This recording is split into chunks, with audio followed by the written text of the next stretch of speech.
আমরা আমাদের নবীকে সবচেয়ে বেশি ভালোবাসি, যিনি আখিরি নবী, যাকে বলা হয়েছে ওয়ামা আরসালনাকা ইল্লা রাহমাতাল লিল আলামিন। আমরা বারবার দেখছি কিছুদিন পর পর কারা যেন কিভাবে এসে আল্লাহ নবীর শানে কটূক্তি করে, নবীকে নিয়ে অশ্লীল ভাষায় গালিগালাজ করে। এই দেশের মানুষ নামাজ না পড়লেও যদি কেউ নবীকে কটূক্তি করে তার কলিজা ছিঁড়ে যায়, সে রাজপথে নেমে যায়।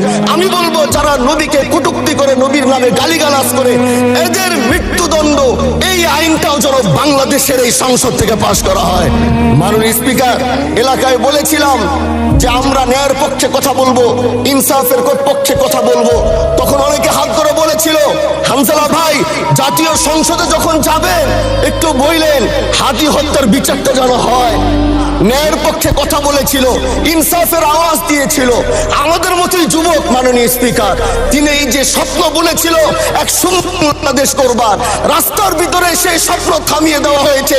এই বিচার যদি না হয় তাহলে আমাদের মতো হামজালাদের নিরাপত্তাও রাস্তায় কেউ দিতে পারবে না মাননীয় স্পিকার। এই জন্য আপনার মাধ্যমে আমি বলতে চাই, হাদি হত্যার বিচার যেন সুনিশ্চিত করা হয়।